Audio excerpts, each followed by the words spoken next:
Hello folks, just a few quick words about prepping food.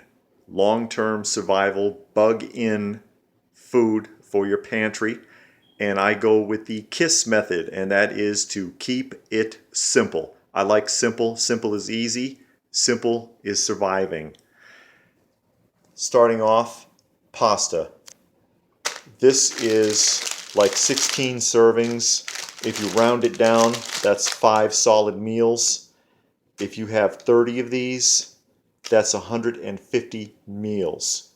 That is 5 months for 30 bags of 2-pound pasta. Just to give you an example of what I'm talking about. These whole moon berries. A lot of people have never heard of these, but you can find them usually in the Asian section in your supermarket. 24 grams of protein per serving, and this bag is 25 servings. That's impressive. And they don't taste bad either. They're actually pretty good. Red split lentils. This one's opened, obviously. I've been eating off of this one. 35 servings, 13 grams of protein. How long is that going to last you in a survival scenario? Any other kind of beans that you want. This is 12 servings, this bag. This stuff will last you a long time.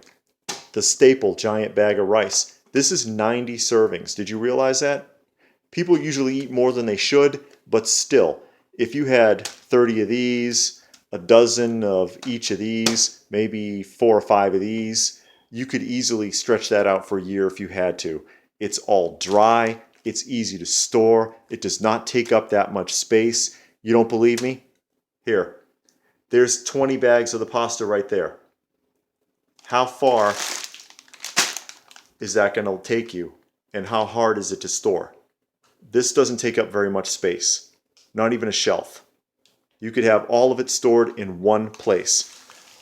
And why don't people do this? Why is it you always see these elaborate giant pantries loaded with hundreds of jars and all this other crap and like floor-to-ceiling ramen noodles and stuff? It's because people are worried about being bored, eating the same thing over and over again.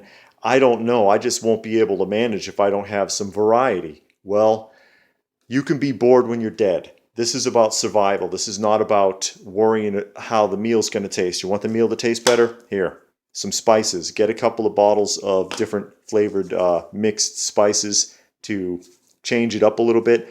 A bottle like that will last you a month. How much space does that take up? Now you've changed your menu. Or you can go the traditional route and have pails full of freeze-dried survival food that cost thousands and thousands of dollars stacked up all over the place, collecting dust with food that really isn't that good anyways when you actually cook it and eat it. That's entirely up to you. If you want to load yourself up with MREs or spend a fortune canning and jarring foods that don't last anyway, go for it. This method is easy. I actually eat this stuff so it goes on rotation. When a bag is empty, I get another one and put it behind. The same thing with the pasta. I keep a staple 30 bags in the pantry, in two different, one in the pantry, one in the cabinet. I keep 4 bags of this. I keep 10 of these. I keep a couple of dozen bags of mixed beans, and then I keep 10 of these. It's not that hard, folks. Keep it simple. KIS. And the last S is for survival.